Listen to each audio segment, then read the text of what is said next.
Bismillahirrahmanirrahim.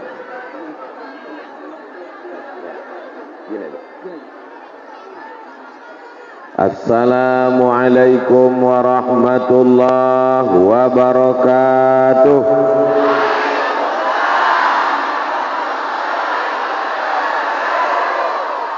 Apa kabar semuanya? Sehat? Alhamdulillahi rabbil alamin. Allahumma salli ala sayyidina Muhammad wa ala alihi wa sahbihi wa barik wa sallim. Kalau menangkap ikan sepat, ditangkap di ule titi, dari bunyi sambutan Pak Camat sudah cocok jadi bupati. Kalau menangkap ikan gurami, pancing dibeli di tepi janur, dari bunyi sambutan Tengku Fadil Rahmi, rasanya macam sambutan wakil gubernur. Ini mau ceramah apa bebalas pantun? Ini sekedar menjawab pantun Pak Camat tadi, sebagai melanjutkan tradisi saja. Mudah-mudahan anak-anak muda kita berlatih, tidak hanya sekedar bertutur kata, tapi juga pantun sebagai tradisi bangsa dan budaya. Anak-anak muda yang hadir ini semuanya soleh dan solehah, baik-baik insya Allah. Yang sama-sama kita hormati, kita muliakan para abu, para tengku, para walid, pimpinan dayah, pondok pesantren, alim ulama, cerdik pandai, tokoh masyarakat Nangro Aceh Darussalam, Bapak Abdullah Putih, umurnya 75 tahun, masih sempat hadir dari mulai pagi sampai siang petang ini. Bapak anggota DPD, senator, wakil kita di Senayan, Tengku Fadil Rahmi, Bapak Camat, Bapak-bapak Kades, hadirin hadirat, muslimin muslimat, mukminin mukminat yang belum kawin dan belum sunat, semuanya dimuliakan Allah Subhanahu wa taala. Amin ya rabbal. Kalau ada yang mengatakan ini kenapa ramai sekali, kenapa banyak sekali, kenapa penuh sekali, tidak heran. Kenapa? Karena ini adalah se-Indonesia paling banyak desanya dan yang paling banyak dusunnya, maka paling banyak juga penghuni surganya insyaallah. Ini yang hadir ini semuanya masuk surga, yang tak hadir masuk neraka. Jangan diaminkan. Yang tidak hadir itu kalau dia belum suka kepada dakwah, mudah-mudahan dibukakan Allah pintu hidayah. Kalau dia sakit, mudah-mudahan disehatkan. Yang hadir ini mudah-mudahan keluarganya sakinah mawaddah warahmah. Yang belum ada jodoh dijumpakan dengan jodoh yang baik-baik. Yang bilang amin yang belum nikah aja. Ini anak udah 3, amin. Bapak ibu bangga tidak siang ini? Apanya bangga? Saya bangga karena saya dikawal oleh Bapak TNI Polri. Ada juga pemuda Pancasila. Pancasila! Begitu cara jawabnya. Bukan dia pas Pancasila. Ada TNI, ada Polri, ada pemuda Pancasila, ada ibu-ibu nampaknya belum beli seragam. Mau warna apapun jilbabnya, yang penting datang pengajian. Setuju? Di dekat rumah saya, majelis pengajian Jumat sore wirid Yasin, pengajian bersama Ustaz Abu Somad, tidak perlu pakai seragam. Kenapa?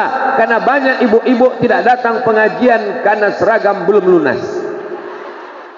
Nggak penting pakai seragam, tapi kalau ada duit beli seragam bagus.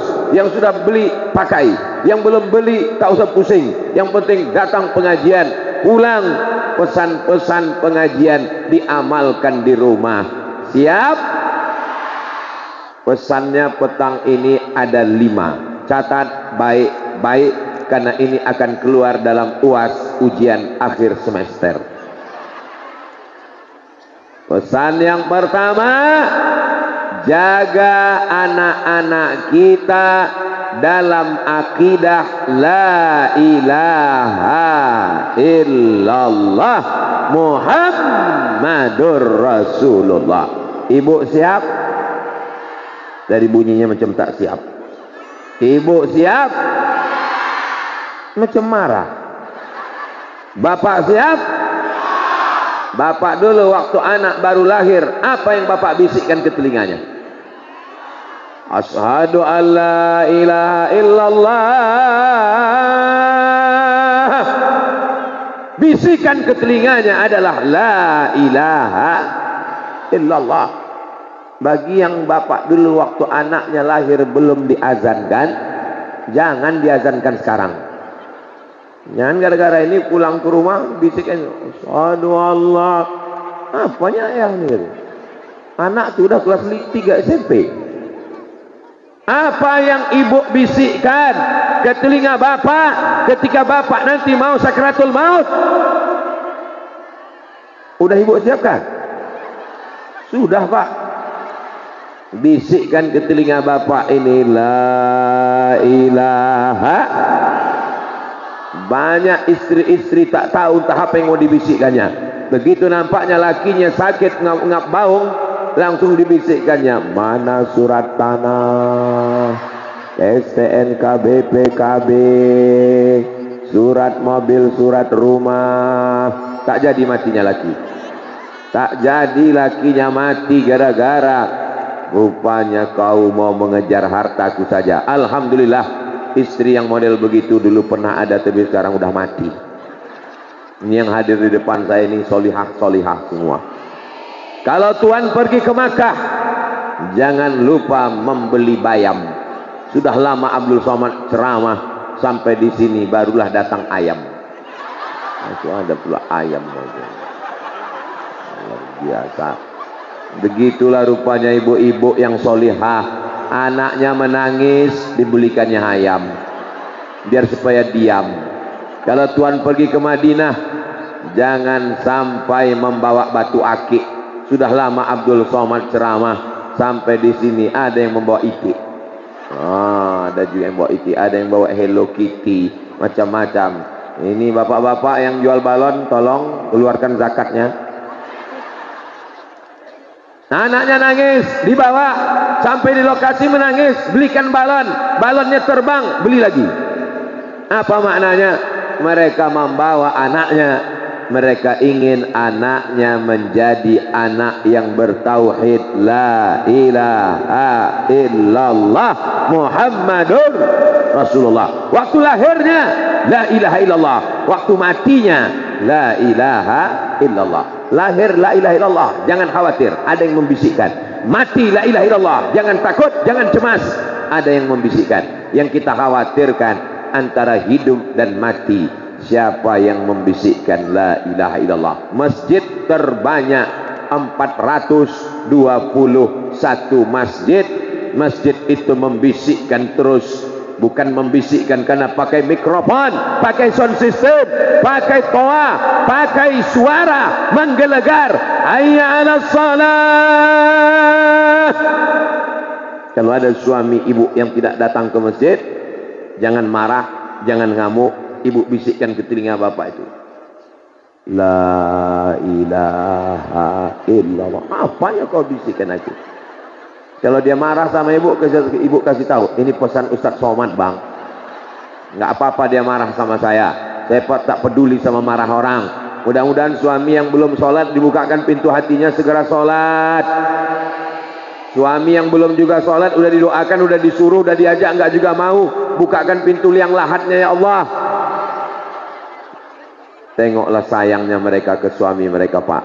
Tak ada satupun mereka yang mengaminkan. Padahal di rumah dia marah, kenapa tak mati aja kau? Tapi begitu saya doakan terbuka liang lahat, mereka semua adalah istri-istri solihah yang sayang kepada suaminya. Ibu dengan bapak ketika berjumpa dulu, apa kata bapaknya ibu, apa kata ayah ibu? Mereka pegang tangan calon menantunya. Asyhadu an la ilaha illallah, asyhadu anna Muhammadan Rasulullah. Kenapa Pak Kua mengajak bersyahadat semua laki-laki sebelum menikah? Karena tidak dibenarkan menikah beda agama, karena suaminya mesti berakidah la ilaha illallah Muhammadur Rasulullah. Laki-laki kepada perempuan dua sifatnya. Idza ja'akum man tardawna dinahu, kalau laki-laki datang meminang anak gadismu, laki-laki datang ingin menjadi menantumu, maka yang pertama kau lihat din agamanya, yang kedua khuluqahu akhlaknya, baik agamanya, baik akhlaknya, terima dia menjadi menantu. Siap? Macam tak siap. Bagaimana dengan perempuan? Perempuan yang dilihat ada 4. Yang pertama, lima liha, karena dia kaya. Kenapa bapak menikah dengan ibu ini? Padahal ibu bapak dulu banyak calon-calon bapak. Bapak kan playboy cap tupai, habis semua batang kelapa berlubang. Kenapa nikah sama dia? Dialah orang yang paling hijau Pak Ustadz. Apanya hijau? Jilbabnya, bajunya. Kebun sawitnya sejauh mata memandang Pak Ustadz. Dialah yang paling kuning Pak Ustadz. Apanya kuning? Bajunya, giginya. Dialah yang paling banyak cincin, gelang, rantai emasnya Pak Ustadz. Jadi ibu dinikahinya karena hartanya. Salah apa tak salah? Mana pula salah? Nabi mengatakan lima liha, karena hartanya. Wali hasabiha, karena keturunannya, anak ulama, anak bangsawan, anak orang kaya. Wali jamaliha, karena cantiknya, tinggi semampai, putih. Kalau minum kopi nampak hitam lehernya, muka putih, leher hitam. Jangan kau pandang karena rupanya, jangan kau pandang karena hartanya, jangan kau pandang karena bangsawannya. Fasfar bidzatid din, lihatlah karena agamanya. La ilaha illallah Muhammadur Rasulullah. Melihat pemimpin, siapa yang akan kita pilih? Maka lihatlah orang yang memperjuangkan la ilaha illallah Muhammadur Rasulullah. Itu ada umbul-umbul. Apa tulisannya? Bank Aceh. Bank Aceh itu bukan bank konvensional. Bank Aceh adalah bank syariah, tidak pakai riba. Betul? Sebagai orang Aceh bangga atau tak bangga? Saya datang dari Riau masuk ke Aceh, bangga. Cerita Aceh, cerita tidak ada bank konvensional di Aceh. Saya bawa ke luar Sumatera. Kalau kalian mau ikut, ikut Nangro Aceh Darussalam. Itu karena pemimpin yang takut kepada Allah. Jabatan tidak lama, tapi hisab di akhirat akan lama. Apa yang kau tinggalkan? Sebagai orang tua, tinggalkanlah anak yang la ilaha illallah Muhammadur Rasulullah. Sebagai suami, didiklah istri la ilaha illallah Muhammadur Rasulullah. Sebagai istri, didiklah anak-anak la ilaha illallah Muhammadur Rasulullah. Sebagai RT, sebagai RW, sebagai Pak Kecik, sebagai Pak Lurah, sebagai camat, sebagai bupati, sebagai gubernur, sebagai presiden, didik bangsa ini la ilaha illallah Muhammadur. Untuk apa Ustaz ulang-ulang la ilaha illallah? Untuk apa Ustaz ulang-ulang la ilaha illallah? Untuk apa Ustaz ulang-ulang? Subuh diulang, asyhadu an la ilaha illallah. 2 kali ulang. Apa kata jamaah menyambut? Asyhadu an la ilaha illallah. Belum pernah ada lagi orang ketika mendengar azan, asyhadu an la ilaha illallah. Apa kata dia? Aku udah sering dengar, tak usah kau ulang-ulang lagi. Kenapa Ustaz ulang-ulang la ilaha illallah? Kenapa Abu Tengku Walid mengulang la ilaha illallah?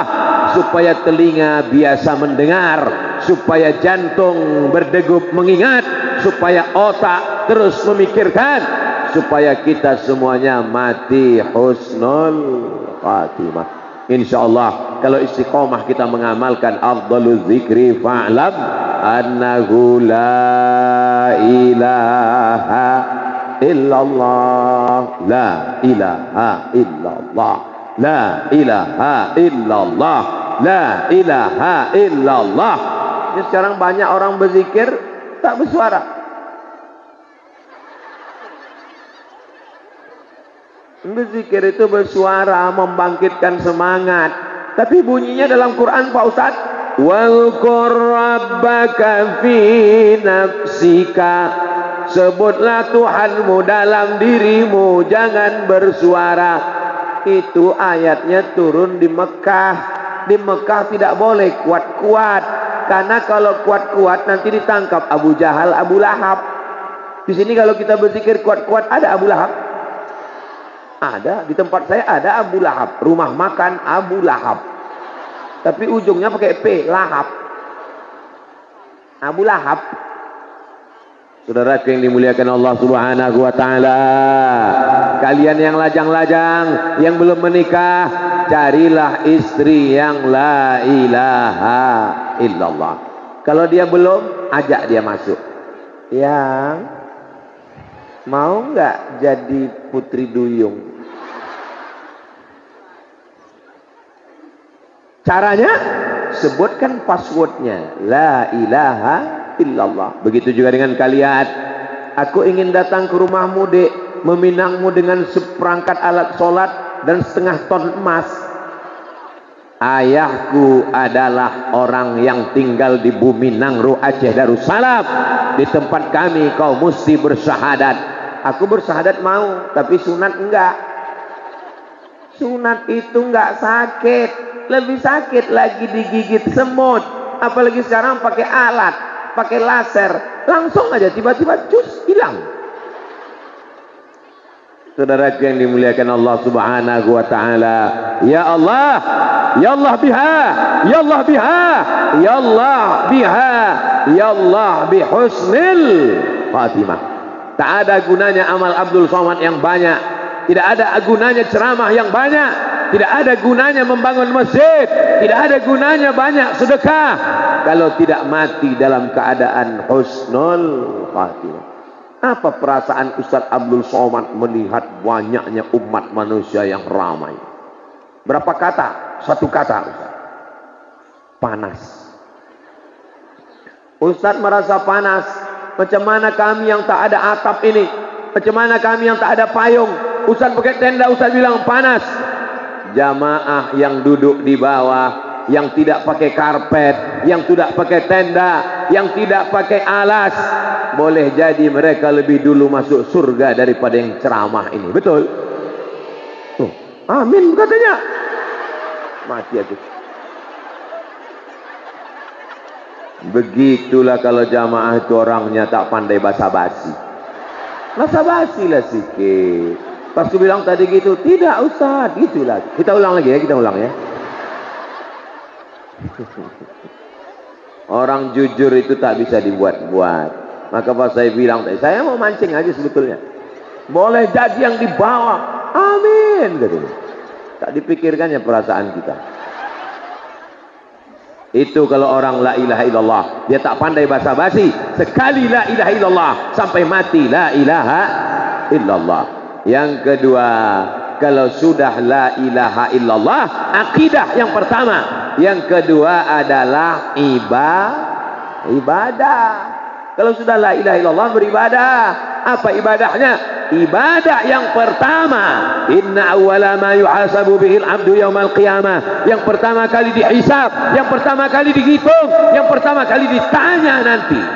Bukan istrimu, bukan suamimu, bukan anakmu. Yang pertama ditanya adalah solat, bukan somat. Somat itu. Solat. Maka beruntunglah ibu punya suami yang solat. Beruntunglah bapak punya istri yang solihah. Walaupun hidup 1000 tahun, kalau tak sembahyang apa gunanya sepohon kayu, daunnya rimbun, lebat bunganya, separuhnya. Ya Allah, jadikanlah anak cucu kami orang-orang yang sholat. Muru auladakum bisalah, suruh anak kamu sholat. Wahum abna'u sab'a sinin, suruh anak ibu sholat waktu umur 7 tahun. 7 tahun dia belum bisa baca Quran. Bagaimana dia menghafal Al-Fatihah? Bagaimana dia menghafal Qul Huwallah? Dia hafal Qul Huwallah karena ibu didengarnya sering baca Qul Huwallah. Ibu sambil masak sarapan pagi, Bismillahirrahmanirrahim, Qul huwallahu ahad, Allahus, itu baru Allahus samad. Maka ibu sering melantunkan ayat Al-Quran. Bapak didengarnya di rumah. Sering kau tengok ayah kau sholat di rumah? Ayah saya nggak pernah sholat di rumah Pak Ustadz. Itu yang betul. Karena laki-laki sholatnya di masjid. Laki-laki sholat di masjid, perempuan sholat di rumah. Laki-laki yang soleh sholat di masjid. Kalau ada laki-laki yang sholat di rumah, itu laki-laki yang solihah. Kenapa ini pengajian tidak buat di masjid? Kenapa tidak dimasukkan ke dalam masjid? Sekarang saya baru tahu rahasianya. Kenapa tidak masuk masjid? Karena masjid tidak muat. Mana muat masjid? Ini kalau sampai masuk semua meletup masjid nih, meledak. Itu maka dibuat di tanah lapang. Jadi nanti kalau ada yang bertanya, wah apa ini Abdul Somad? Ceramahnya di tanah lapang, tidak ada orang dalam masjid. Makanya kau tengok betul-betul bodoh. Bukan orang itu tidak ke masjid, masjid itu tidak sanggup. Maka masjid hilang konsen saya nengok balon lepas lah.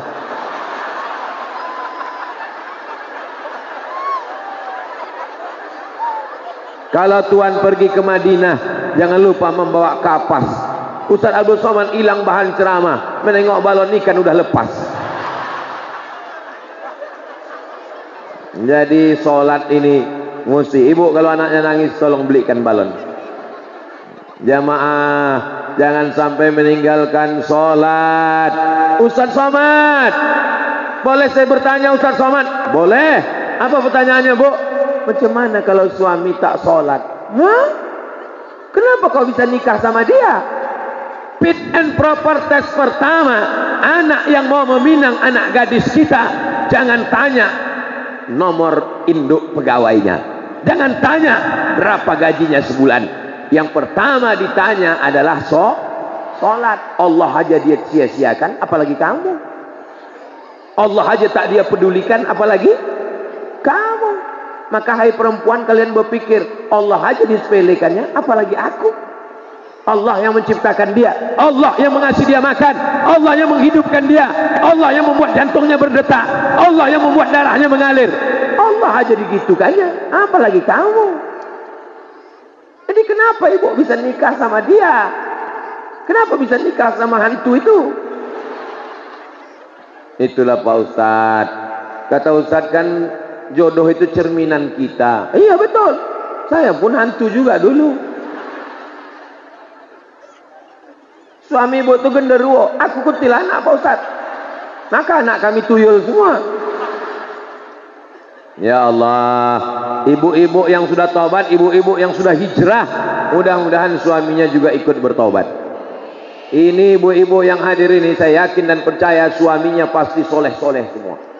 Kalau tak soleh, takkan mungkin diizinkannya datang ke pengajian. Bang, aku mau datang ke pengajian. Siapa yang ceramah? Ustaz Somad. Pergilah. Aku ngefans banget sama dia. Pergilah deh. Abang tak ikut. Abang ada pula acara main gaplek sebentar. Nanti ibu pulang ceritakan sama dia. Apa kata Ustaz Somad tadi dek? Kata Ustaz Somad, bang, abang masuk neraka. Ah, kau bohong. Mana ada dia ngomong gitu. Abang kok tahu? Aku kan streaming dari rumah. Orang yang selalu nonton streaming online, insya Allah masuk surga. Surganya online juga. Innamal a'malu binniyat. Kalau ada saudara kita di rumah karena sakit, karena tak bisa datang, dia mendengar online melalui streaming. Ini kameranya bukan main banyak, mudah-mudahan kamera ini hidup. Maka insya Allah mereka juga dapat pahala menuntut ilmu, insya Allah, amin. Kalian yang belum nikah, maka carilah istri yang sholat. Kalau sampai kalian nikah sama bini yang tak sholat, oh mak, menderita kalian. Dapat kalianlah istri kuntilanak. Gimana kalian? Anak-anak ditinggal di rumah, mestinya dia membacakan Fatihah, dia mengajarkan wudu. Ya Allah, anak-anak lajang ini kirimkanlah kepada mereka bidadari dari surga, ya Allah. Bapak-bapak ini saking takutnya, diam. Takut dia bininya nengok, awas kau bilang amin, awas. Cubit biru kan kau nanti. Bapak Ibu yang dimuliakan Allah Subhanahu wa taala. Anak-anak tidak bisa main suruh. Salat. Dia nanya, ayah kenapa tak salat? Ayah salat di Masjidil Haram. Mana bisa begitu? Bapak tak bisa anak sama istri main suruh. Salat ke masjid. Ayah kok nggak salat? Ayah udah dewasa. Anak mesti dibawa tangannya ke masjid. Hari ini kita sedang membuat story, sedang membuat historis, sedang membuat sejarah. Kita membawa anak-anak kita ke masjid. Semua anak-anak yang dibawa ke masjid hari ini, nanti anaknya pun akan dibawanya juga ke masjid, insya Allah. Nanti mereka ini kalau udah dewasa, mereka saling bertanya, dulu ayah kau ada membawa kau ke masjid? Ada. Sholat? Enggak, waktu ngambil daging kurban. Dulu kau ada emak kau bawa kau acara di tanah lapang rame-rame? Ada. Acara pengajian Ustaz Somad? Enggak, dangdut. Apa yang kau tengok waktu itu? Ku tengok pentasnya tinggi, artisnya pakai rok pendek. Terus ku tengok air liur ayahku meleleh. Itu tidak terjadi di bumi Nangro Aceh Darussalam. Kenapa? Karena ini negerinya para ulama, negeri Seramo Mekah, serambinya Makkah Al-Mukarramah.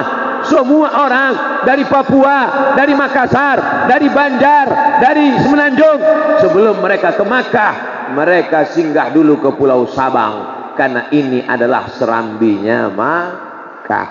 Hari ini apakah Nangro Aceh Darussalam masih serambi Makkah? Masih. Cobalah tengok anak-anak yang soleh.